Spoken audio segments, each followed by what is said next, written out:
This is the Horse Radio Network.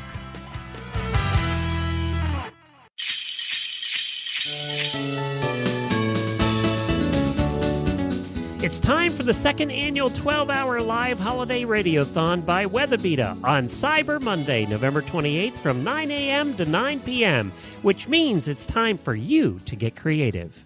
This year, we have over $3,200 worth of prizes to give away all day long. Prizes including bridles, hoof boots, girths, halters, supplements, riding jeans, coffee, flex-in forks, and more. Plus, thanks to Weatherbeata, Noble Outfitters, and Redmond Equine, one lucky listener will win the grand prize worth over $1,500.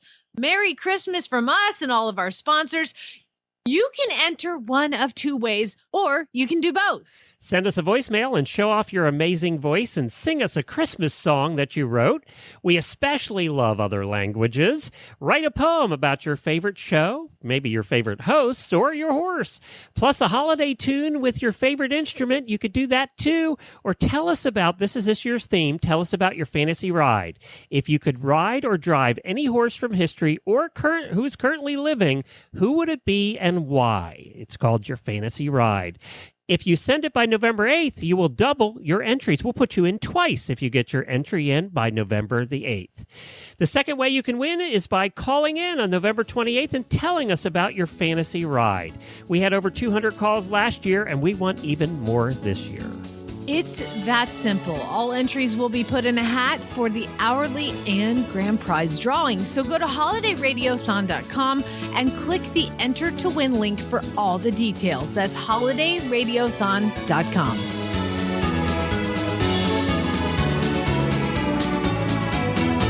Merry Christmas! This is episode 388 of the Dressage Radio Show on the Horse Radio Network, brought to you by Total Saddle Fit, Kentucky Performance Products, Uncle Jimmy's Brand Products, and Horseware. Today we've got friend of the show, Chronicle of the Horse blogger Lauren Sprieser, Thoroughbred Makeover participant Cedar Potts, and of course a great Total Saddle Fit trainer tip.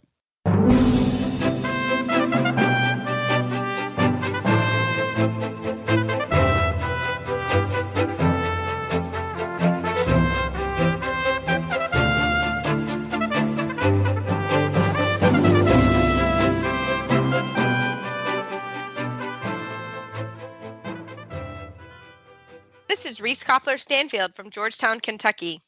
And this is Philip Parks from Rockwood, Ontario, and you're listening to the Dressage Radio Show with our producer, Glenn. I don't know if we've heard from him in a while. Hey, guys.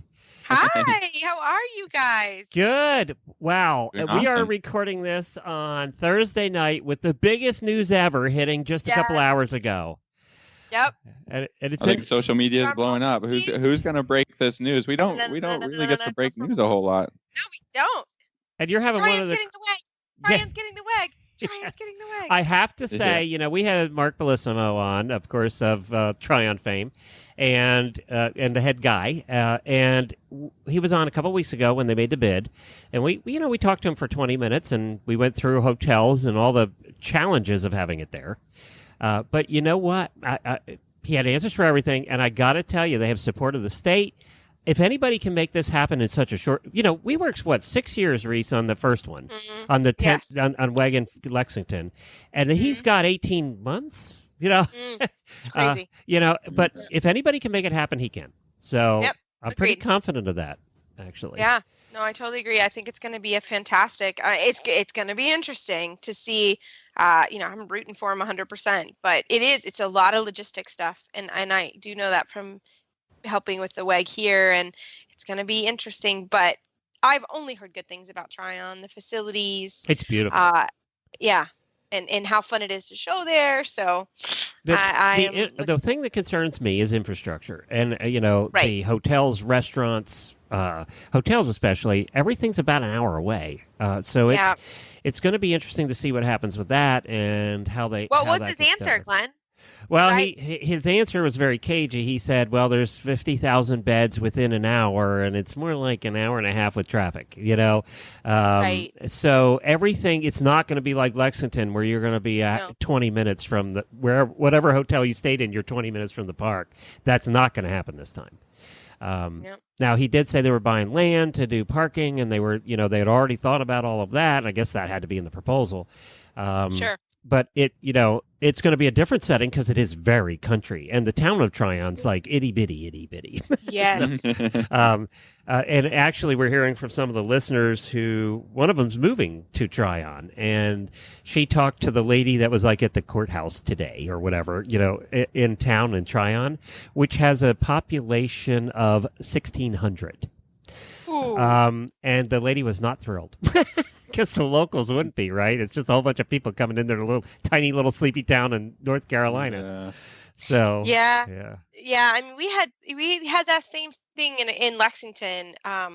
However, it really did change the infrastructure of Lexington. Yeah, but that's different. It's just a town of 60,000. This is a town of 1,000. Yeah, it's crazy. Yeah, I mean, that is gonna be very interesting. And where do you feed these people and house them and but they figured out ways to do it. Yeah. He's never been short on money to make things happen. So right, and that makes a big difference. Yeah, that does. A lot of support. And it's not state funded. I mean, obviously, when the WEG was here in Kentucky, the horse park's a state park, so everything has to run through the legislature. In Tryon's case, it's a privately owned facility, so he can just make things happen. Yeah, just make it happen. Yeah, it's a lot different than having. He can hire the 500 people it'll take to put it together in 18 months. Sure. Yep. Sure, so, of course, and he will. Yeah. I mean, he's done it before, so I think it'll be great. And we're excited because we're so close. Yeah, well, good. You may have to drive back and forth to your house.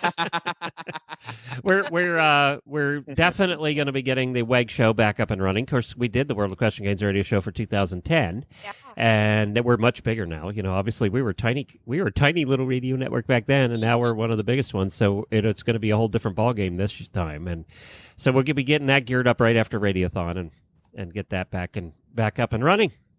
Sure. And then, I love it. And you and Hello will be there, right? Oh, well, he'll be a little bit young still. We're thinking Tokyo. He'll be a little bit young still for Come WEG, on, but, Reese. Maybe my goal would be to be doing a Grand Prix that year with him. So we'll see if we can make that. But the WEG's a stretch, probably. Okay. All right. I'm even thinking positively, like that's just the reality. We just have so much faith in you, Reese. Oh, that's so sweet. I don't know. Yeah. Thanks, guys. It's fun. It's a fun journey when you have a horse like that. Yeah, he would be about 2 or 3 years. If he was 2 or 3 years further in, you would be better shape for that. Yeah, absolutely. So he'll still be a little bit too young. Gotta have patience in this game. Gotta have patience. Yeah. Slow and steady wins the race. It's a marathon. So. Are we allowed to talk about the other thing? Oh yeah, I bought a horse this week, guys. What? Yay! Cute as a Dickens horse. He is very cute. He's a 4-year-old feedback gelding. He's Westphalian. I found him in Germany. It's actually one of the first German horses I've ever owned. I've mostly had Dutch horses, and I actually found him when I was overseas last month, and it's been it's the most casual horse buying experience ever, which was fun, and so there was not a lot of stress. And we're looking forward to it. So he's gonna fly right to Florida though. So I have this new pony, but I don't get him till after Christmas. Oh, I thought you had him That's already. Good, though. Yeah, you have to wait. No, yeah, I have to wait. He's gonna stay in Germany. It's just it's too much to ask a 4-year-old horse to fly to either New York or Chicago and the ship to Kentucky for a couple weeks, get settled, and then when we head south. So he'll fly right with his whole group to Florida, and I'll pick him up right after the new year. So. Really, really fun. Very cool. Congratulations. Oh, thanks, guys.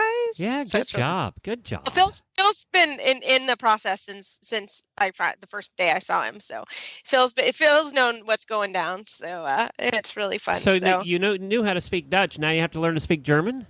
Oh, I do. She speaks German better than Dutch, so that works out fine. I can speak a little bit of German. The German I can handle. That doesn't bother me. Do you know "whoa" in German? So that's the important one. Yeah, whoa. But his name is Follow Me, and we call him Mikey. So we'll have lots of updates with Mikey as we get him. I'm sure once I is that his legal name? Follow Me. Follow Me. Yeah, really? Very German. It may change. We may have to have a naming contest for him because that's kind of Follow Me. It's just not very German, but we'll see. That's So. okay. I don't- Sounds more like a yeah, racehorse come on. name. Mhm. Yeah, it is a little racehorse. Yeah. Follow me would Racehorsey. be a great racehorse name because you Yeah. always want them following you, right? Follow So, me. yeah, Yeah, exactly. yeah. So follow me is his name, and yeah, so he's very, very fun. So it'll be exciting. I've only met him twice, so it'll be fun to. and you do finally not meet- look too tall on him. He's No, he's very tall. yeah. Hopefully he won't grow anymore. He- I think he's a good 17 hands, but I'm tall, so I like to buy big horses so I look smaller.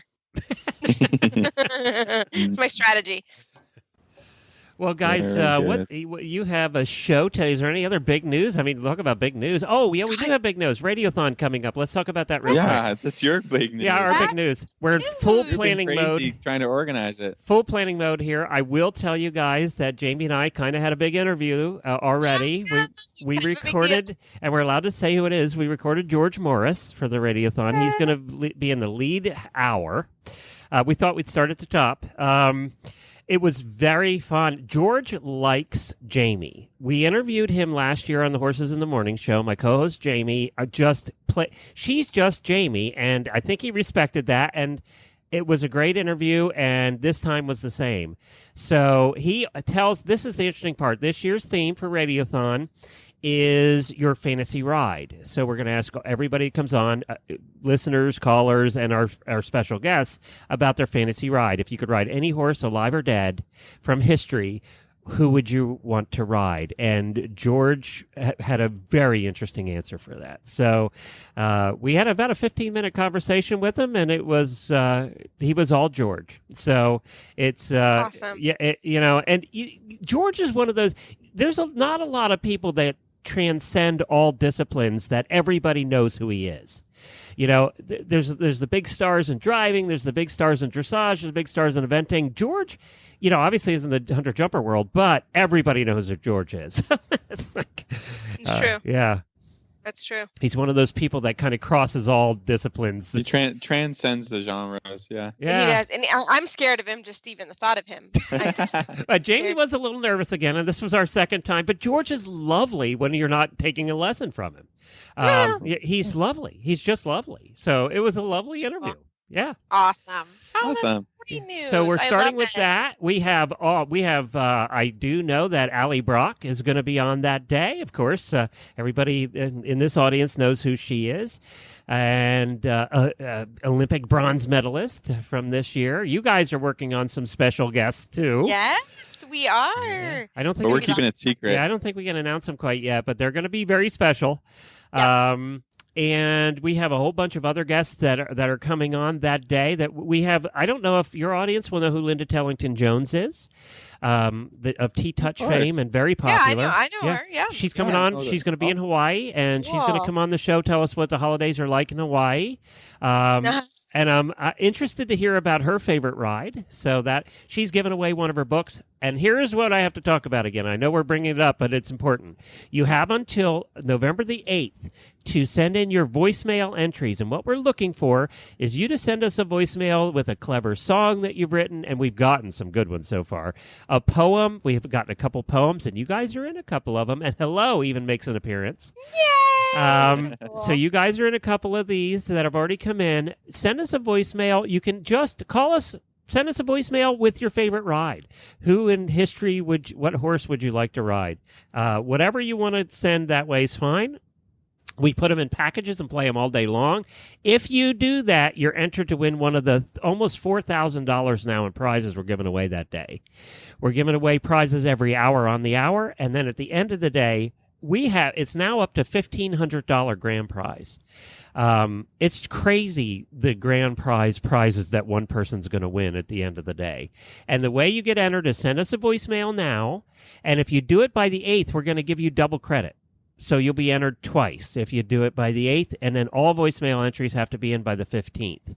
And then you can also call us on that day and call during Reese and Phillips hour. They're on at noon to 1 We Eastern would love time. it. For Call lunchtime. Yeah, It's going to be live, so Yeah. a little tricky. Phil's already nervous Yeah. about Yeah, it I can tell, live. huh? But you know what? Well, Wendy and I are there with you. Reese is going to be on. It's a party, so it's going to be fine. And we would love It's to have a gonna be lot fun. of dressage people call in and talk about their fantasy ride and wish everybody a Merry Christmas. It is a party. It's a lot of fun. We're going to be live the whole day for 12 hours, and you also get entered to win the prizes if you call in. So those are the two ways you get entered to win the prizes. The more details are on the host. Yeah, I get to do this. I'm just no. wondering. HolidayRadiothon.com. HolidayRadiothon.com. Now the hosts, students can. I love it. Yeah. I'm gonna get MCF people to do it. Oh, Absolutely. good I'll be idea. afraid of the voicemails slightly, but Hey, one of our sponsors, Total Saddle Fit's giving away one of their girths. You get to pick Western, English, whatever. So he's best giving away a girth. ever. I'll tell you, North Run Saddlery makes beautiful bridle work, and they're giving away one of their bridles. You pick which one, up to $200. We have halters. We have an official coffee sponsor of the Radiothon this year.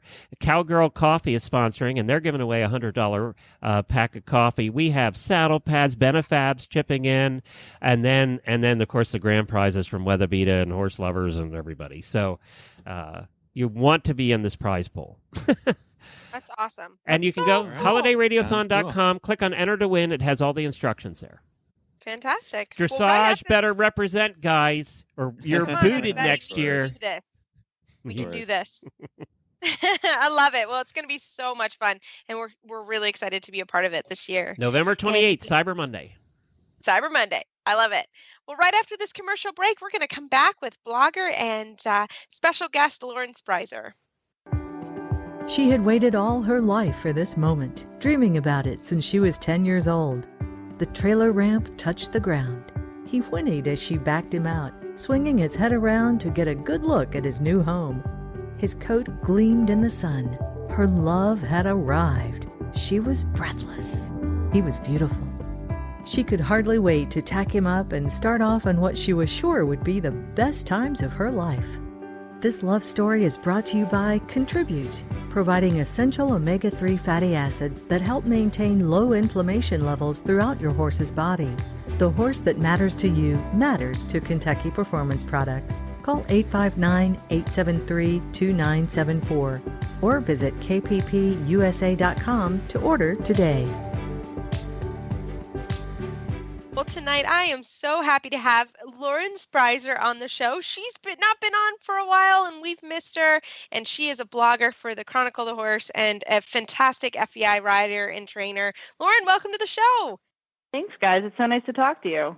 I think it's been, goodness, I don't think we've talked since the winter. That's far 6 too or 8 long. months. That's what I was thinking, and I thought, it's time to catch up with Lauren because you did a season at Grand Prix this year, right? I did. And how was that? How did that go? Well, I learn best by being dropped on my head and rolling around in the dirt, sucking for a while. And so I did that for a couple months in Florida.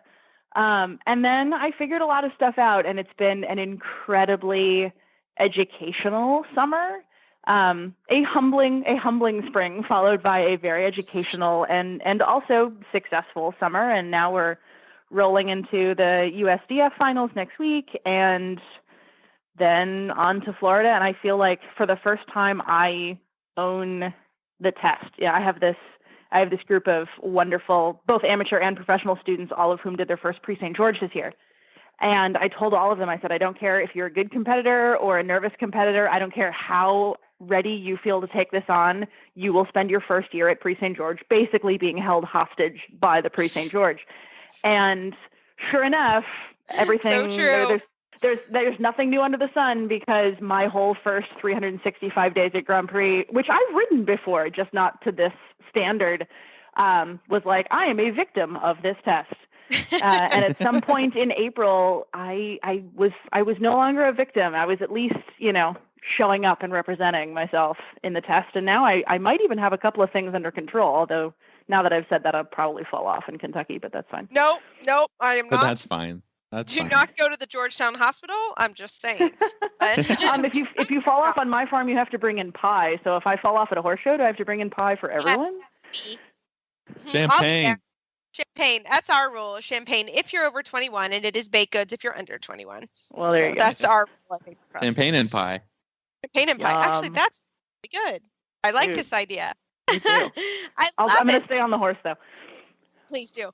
Please. That's great. So you're coming here to Kentucky. What are some things you're kind of looking to accomplish in the Grand Prix here? I have really learned a lot about how to show Ella off to her best when she is not bringing a ton of energy to the table. She is not the hottest horse on the planet. And she can be very affected by the environment, which is great when it happens and not so great when it doesn't happen. So what I feel like I own now that I didn't own in Florida over the winter was the ability to create energy and show off an energetic and electric horse without showing everybody how hard I'm working to create it. I feel like I have a much more subtle way of inspiring and cultivating forward energy from my horse. So that is what I want to show off in Kentucky. I think that sounds great. I'm like, I may have to do the same exact thing. Not going to lie. Tell us a little bit about your Devon experience, because I've heard from everyone that it was very wild and wet. And how did your horses do there? Well, Devon is the armpit of the universe because it is always just the most absurdly horrendous weather. It is always cold. It is always raining, and it always seems to be cold and raining like by surprise, like all of a sudden, having been very, very warm for the weeks and months before. So it really shocks all the horses. And Devon and I have not had the best history together. I had one very, very solid ride. I finished my young rider career at Devon. I got a very good score in the freestyle, having nearly gotten dumped the 2 previous days. And then every time I've been back to Devon, there has been some calamitous disaster. So I really didn't want to go. But Michael Barrisone, my wonderful coach, said, "You're going," and I find it's best to not argue. So I entered the Grand Prix for the special, and the Grand Prix special, which is normally held on Sunday morning. The Grand Prix is held Friday night. The special is held Sunday morning. Surprise! They moved it. They put it Saturday night. So the 2 things that Ella really doesn't like, shadows and changes of light and shadow, and umbrellas. So in the rain, in the dark, with the electricity of Devon was maybe not the most relaxing environment for my horse. Now, that said, I had the best ride of my life in the Grand Prix special, except for the parts of that were complete train wreck disasters. The Grand Prix special has a line where you go from extended walk to collected walk, and you turn across the ring, and you end up facing the long side, which at Devon is this huge, stadium wall with all these people, and on that night, a wall of umbrellas. And she was already on fire, and she took one look at that wall of umbrellas and just lost it. So the collected walk, which is, I believe, ×2. No, the collected walk is not a coefficient. The transition to Piaffe is ×2. And so I got a couple zeros, I got a couple ones. It was calamitous. But she came right back to me, and the feeling that she gave me through the rest of the test, a couple mistakes. She was looking at stuff. I blew that change in between the half passes at Canner. I had one idiot loss of balance in the extended trot that was totally my fault, and I should be shot. But all of those calamitous things, and it was still a 62, which is not like, woo, a 62, but, to have zeros in it is pretty good. The rest of the work was really exceptional. And the feeling she gave me was really exciting. So other than the death-defying scary parts, it was great. Well, that's what I like about you, Lauren, so much, is that you're focused on the positive things and not the bad things that happen. And I think that's very inspiring for all of us to keep a positive attitude, because that's a big venue and a big show, and you just move on, right? You keep going. Move on. Yeah. No, and it's true. And I think the other thing that I think that I'm getting from the conversation too is that horses aren't perfect all the time. And even if you're showing Grand Prix, and Lauren is a very experienced rider, stuff happens and move on. Like, it happens. Okay, fine. Big venue, all of it, and then move on. So sounds the wonderful thing about Grand Prix, wonderful not so wonderful, depending on how you see it. There's 31 movements in the Grand Prix test. There's 16 in training level test 1. So when you blow 1/16 of your training level test, it's really hard to rally from that. But 1 out of 31 is recoverable. Very much so. So, Lauren, you mentioned your coach, Michael Barazone, and you also mentioned him in a particular blog topic. I think it was, what's it called? Through Fire or something like that. So sort of, it was interesting for me because we deal with a lot of stuff as a trainer of people, also somebody looking for a trainer, a mentor ourselves. And you just kind of brought some of that up, through the blog. Do you want to talk about that a little bit? Sure. I met Michael, I don't know, at a horse show somewhere socially a million years ago, but I was at one of those USEF talent search things that they don't do anymore, and with 2 young FEI horses, and I was, I think, 24 or 25, and I was out on my own, and I had no idea what I was doing. I was really lost in the weeds. I wasn't working with anybody. You had some idea. I mean, you were riding. I'm sure you were riding fine. Well, that's very charitable of you, Phil. So Michael walks up to me and says, "How you doing?" "I'm good, fine, thank you. Those are 2 nice horses you have." And I said, "Thanks." And he said, "So do you, have a plan?" And I said, "Not really, no." And he said, "Well, tell me who you work with." And I told him that I clinicked with so-and-so, and I would take lessons from this guy every now and then and somebody else when he came into town and blah, blah, blah. And he said, "Okay, but who's your person?" And I said, "I guess I don't have a person." And he said, "Look, I don't know you and you don't know me, but you're not doing this the right way. You are talented and you are ambitious and you clearly have some, semblance of usefulness to have these 2 horses going the way that they're going. If you want, I'll be your person, and I will never be mean to your clients. I will never try and steal your students. I will never try and take your horses away from you, and I will be there whenever you need me." And I've worked with wonderful people, and I've had tremendous help from excellent instructors, but nobody had ever turned to me and said, "I'll be your guy."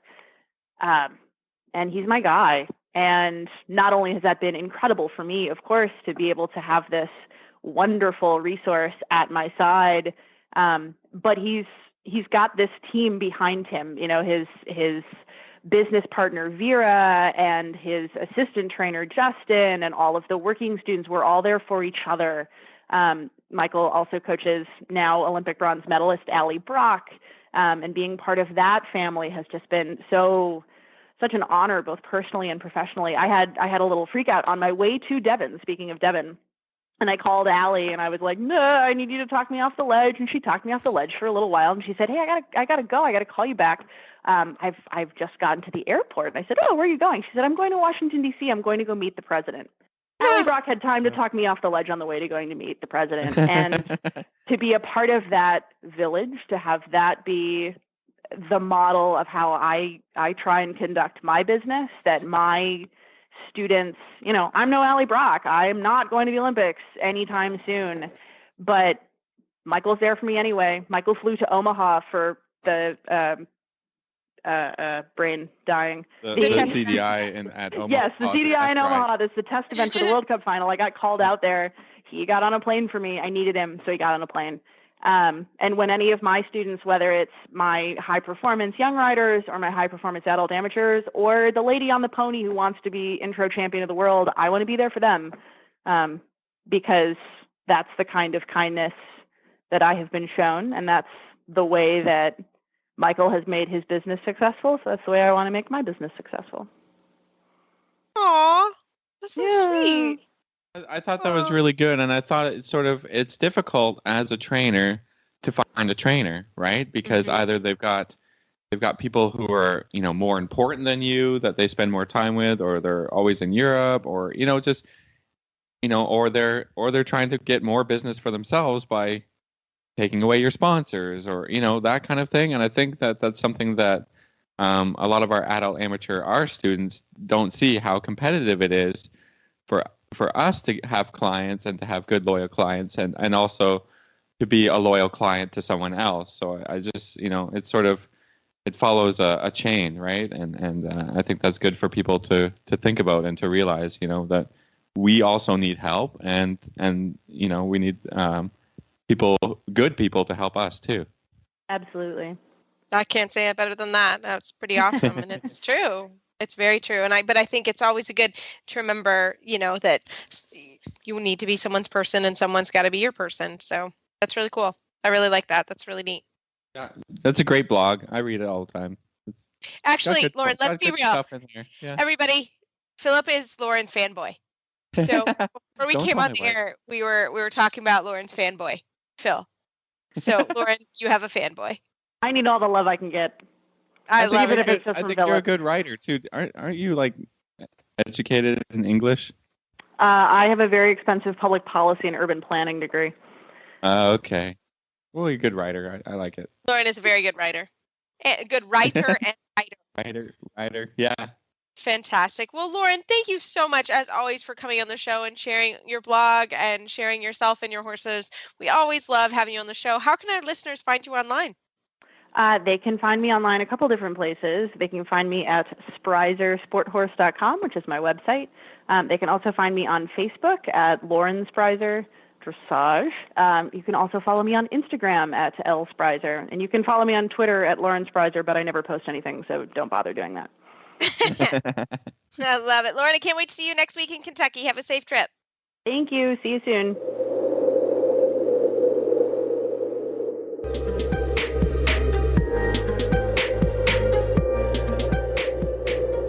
This winter grooming tip is brought to you by Horseware Blankets. Joining us are two of the top grooms in the country, Eventer Philip Dutton's groom Emma Ford and Kat Hill from World Class Grooming. And this week's Horseware grooming tip is brought to you by Emma, and we're talking about winter bathing alternatives. So no one wants to bathe their horse completely in the winter when it's a bit chilly. So here are a couple of tips you can do, especially after wetting out your horse and to get rid of those sweat marks. The first one, if they're quite sweaty, you can use just a mild detergent in a bucket of warm water. And if you add just like a couple capsules of baby oil, and then take a towel and thoroughly wipe them down using a circular motion all over and concentrating around any of the sweat mark areas, so saddle, girth, ears. A lot of people miss their heads where the headpiece lies and the brow band. What are we talking about for detergent? We actually like mild detergents such as Ivory. Okay. Any sort of mild antibacterial detergent you can use as well, sort of dishwasher detergent basically. And then with the two combined with baby oil and detergent, it basically gets rid of the sweat marks, but also leaves the coat a little bit moisturized without actually getting them really wet down to the skin.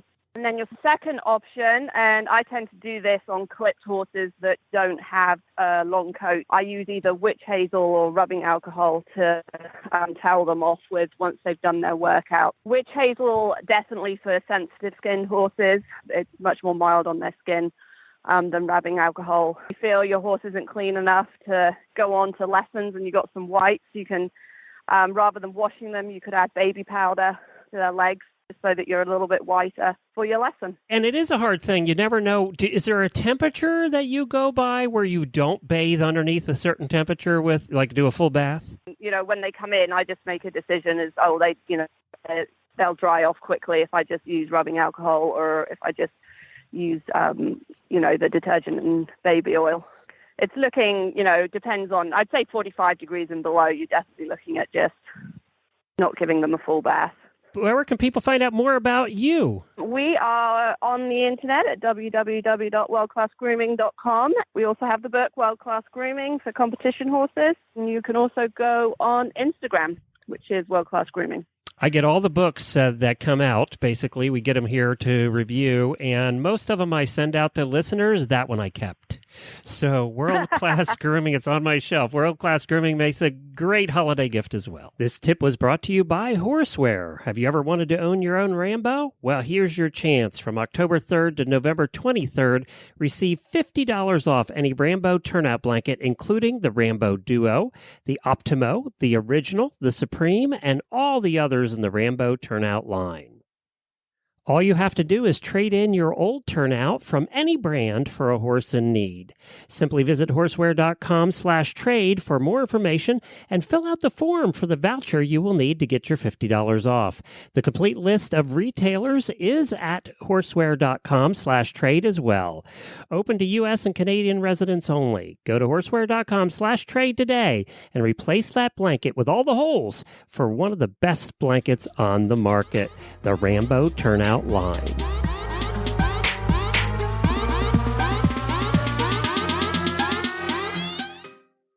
Hello, folks. Uncle Jimmy here, and welcome to the world of Uncle Jimmy brand products, where funny names mean serious products. Featuring Uncle Jimmy Squeezy Buns, the squeezably soft hand treat that your horse will love.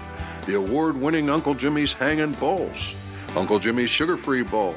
The incredible Licky Thing, also in sugar-free. The amazing Uncle Jimmy's Pecker Wrecker, and the Big Licky. The infamous Uncle Jimmy Hangin' Ball was first designed by me for my own horses to help reduce the bad habits which come from stall boredom. It now can be found around the world. This nutritious, flavored, filled boredom buster will help keep your horses occupied and happy around the clock. Properly hung, it will last for weeks, provided you don't let your horse pin it. And Uncle Jimmy knows who you are.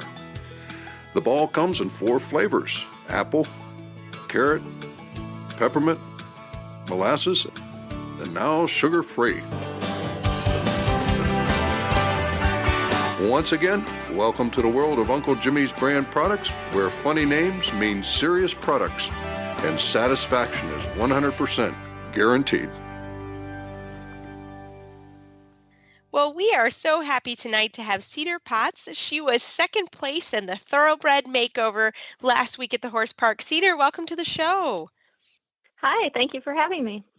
Well, we were just talking off air, and one of my students saw you show in the freestyle, which was the end of the makeover last week, and was so impressed by you and your horse. You did a fantastic piaffe, so of course then I checked the YouTube, and it was great and lots of fun, so we had to have you on the show, so we're glad you're here. Well, thank you. We had a lot of fun. Well, tell us a little bit about your horse and Majestic Lad. How'd you get him? What's the story of him? He's a 6-year-old off-the-track thoroughbred, and people I got him from, they bred him, they raised him, they raced him. They still have his mother at their farm. And I did a little schooling show in August, and then at the makeover, they were there the whole time, which was really neat. They keep supporting him. That's fantastic. I really like this thoroughbred makeover idea. Can you tell us I think we've had people on from previous years, but can you tell us a little bit about what it's all about, and how do you enter, and everything to do with the makeover project? Yeah, you put an application in January, and this year I think they accepted 400 trainers. And you get a horse anytime you want, but it can only have 15 rides before January 1st, since it's last racing. Either timed workout or actual race.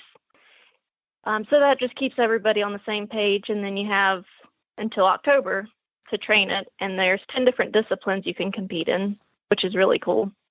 You can compete in up to 2, so I did the dressage and the freestyle. But awesome. what I found really neat about...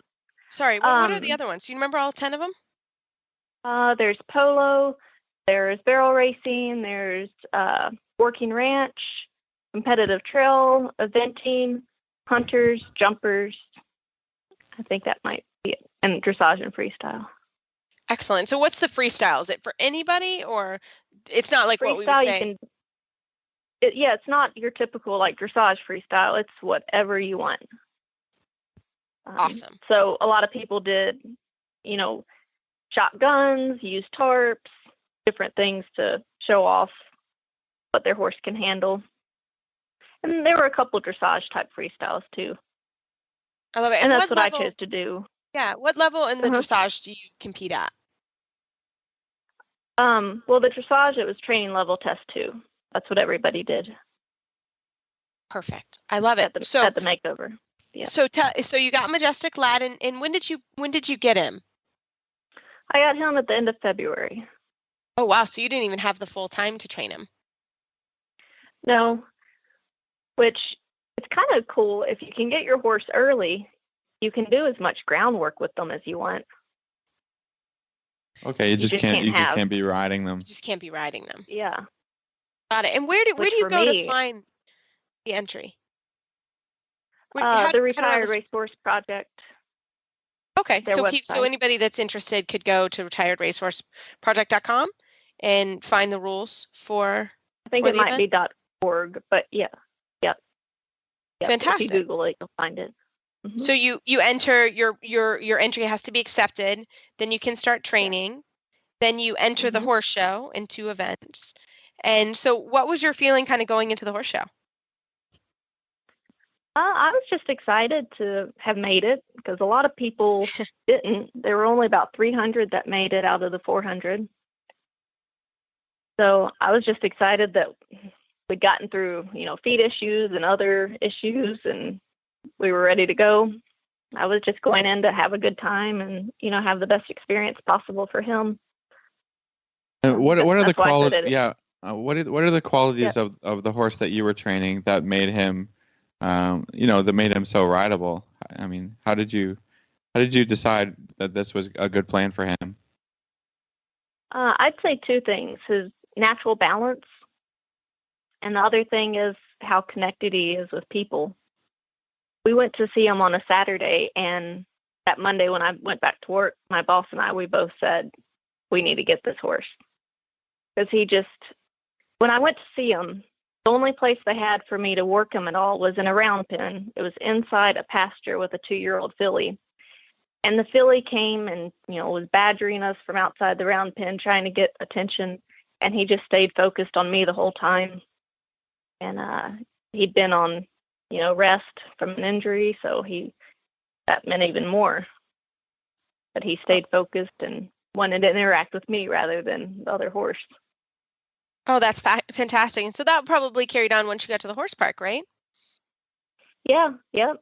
I think he gets a little security from his people. So it was really neat. He was a little wired when we first got there, but by the end he was super relaxed and comfortable being around everything. Oh, that's fantastic. So what's your next step with him? I'd like to keep showing him. Maybe if I can find places to do demonstrations, I might be able to do that too. Awesome. Well, Cedar, thank you so much for coming on and explaining the Retired Racehorse Project. I hope that this sparks somebody's interest. We have a lot of horses, thoroughbreds here in Central Kentucky, and they're throughout the whole United States. And I hope this kind of spurs our listeners on to wanting to learn more about it. So thanks so much for your time tonight. Well, thank you for having me.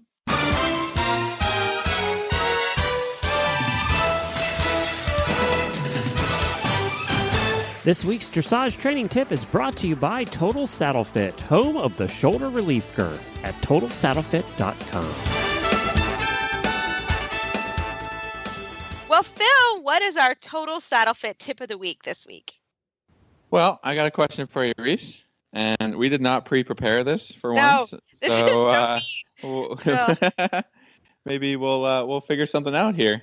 Okay, I like it. I was going to ask you, what do you think about riding your students' horses at a show, like in the warm-up before they actually ride their test? Have you done it? Do you do it? Do you have something against it? Talk to me. You know what? I personally, I have had one student that had, it was actually before para dressage got pretty popular. That particular horse and rider combination I did ride.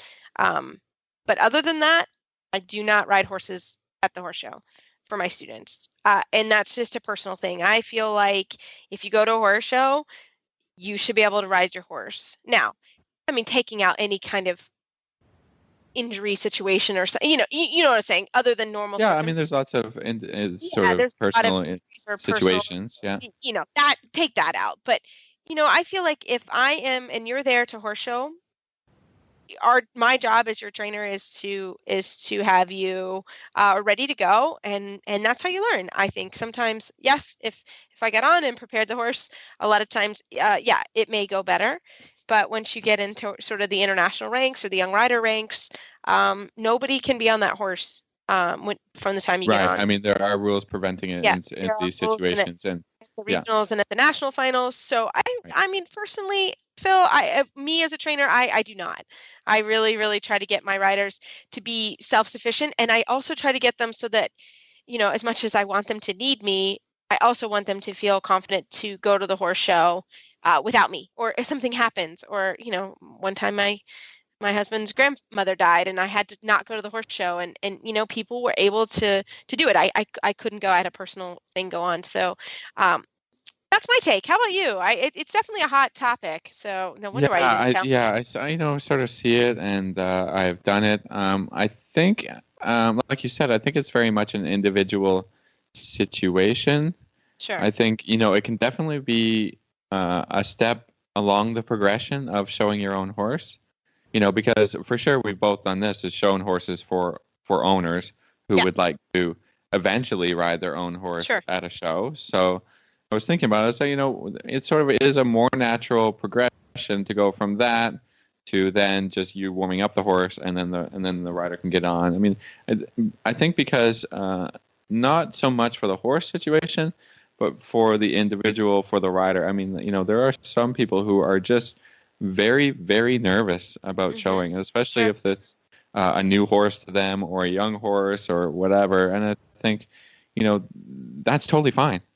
And I think I would do it. And I think I don't have a real issue with it or a problem with it. But it has to be a progression towards the end goal of, I agree that. I'm going to do this for this show, or I'm going to do this for the next 2 shows. But you're getting on that horse, at some point before the end of the season sort of situation. And I think that brings up a good point, and that is, we're lucky in Florida and in Kentucky. We have a nice local circuit. So myself personally, I was kind of going at it from a USDF rated show point. Yeah. There are times, sure, at a local show level. I feel like if you're going to go to a USDF show, I feel like at that point you should be able to ride your horse and get on it. But for sure at a local show, or, I'll ride it, or we'll do non-compete. We'll go to a lot of shows. We do that. We have some local winter shows that you can go and you can non-compete. So I agree with that. Like, definitely if there's there should be a progression, but once you get to sort of a recognized show, I'm a little bit of a stickler. Not that I think it's cheating when someone does it, because you still have to get into the ring. But, again, I'm into this to educate my riders and have them really learn and that type of thing. So, I think we're on the same. I think we're on the same page with that. I mean, we're both. We only have so much time. I mean, we both have a lot of riders to try and split your time between, and I think that if there's a rider that's going to take that amount of time while you have 5 other people to see, maybe it's best to plan a separate show out for that rider horse situation, to be able to spend a lot of time with them and make sure they have a good experience and all of that. It's interesting because you see it quite a bit. You see some trainers that do it a lot. Yep. And I'm so kind of cool with that. Where I don't like to see it is sort of in the upper levels. Yeah, I mean, I think it's not okay. But training level, maybe even into a little bit first level, I think that's pretty good.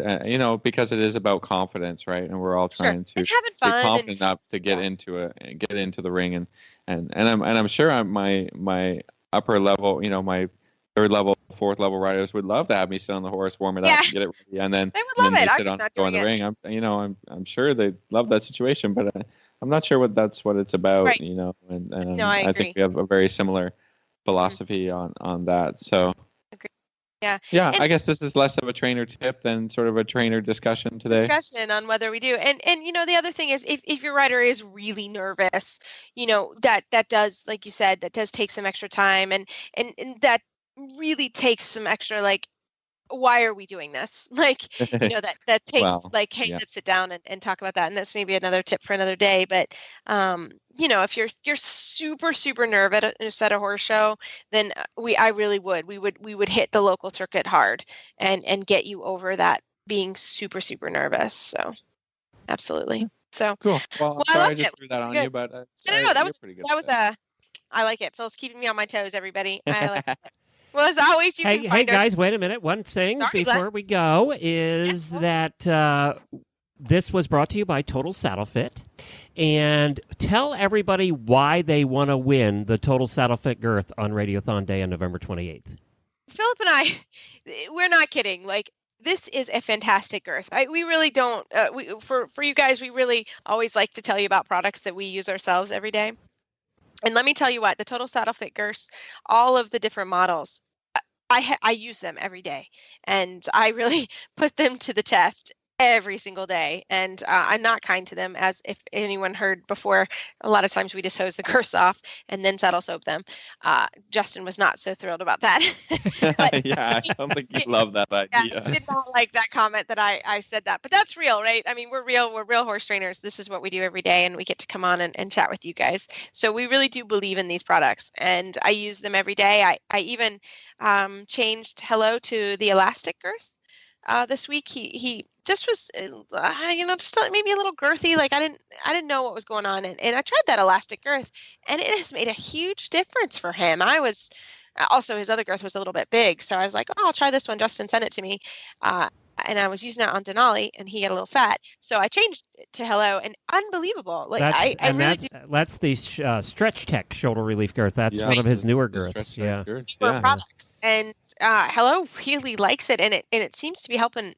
So it's really, really good products, and we really do mean that. And they're very reasonably priced, and we have one now in every size, and we really appreciate Justin and all his support. But really, these are great products, and he's awesome and answers. Isn't the Stretch Tech the one that has the interchangeable liner too? Mm-hmm. Yeah, it's got the liner. That's why she's hosing it off, because she has that nice neoprene liner. Neoprene, like I just zip it off. It's great. Yeah. So yeah. It's really awesome. good. I mean, I'm out there teaching lessons, doing some clinics, and people, like, oh, what do you think I should do about this or that? And I say, I know, like, they're a sponsor of our show. I say, but this is a product I really, really believe in, and it's easy to plug, because I know if they get it, they order it, they're going to be happy with it. So, we plug it on the show, but I plug it in my sort of everyday life too. Yeah. Me too. Well, get your voicemails in for Radiothon or call us that day, and you'll be entered to win. We're giving away one of those girths. You can choose either the Western or the English version, and we're up to $150. And we're going to give away at the dressage hour. So. That's so cool. Oh, we'll love it. You can get it for free. I mean, that's even better, right? That's even better. TotalSaddleFit.com is where you find them. Well, everybody, you can find our show notes and links to today's guests on our website, dressageradio.com. Like us on Facebook, just search Dressage Radio Show. Follow us on Twitter at Horse Radio. My website is maplecrestfarmky.com, and my email is reese@horseradionetwork.com. You can find me best probably on Facebook, or my email as philip@horseradionetwork.com. I'd like to thank our sponsors this week for allowing us to put on a great show. And don't forget to check out all the other shows on the Horse Radio Network at horseradionetwork.com. Well, next week, everybody, I will be at the U.S. National Finals. So I will give you a firsthand look on what's going on. And keep your heels down and your shoulders back, and we'll talk to you next week.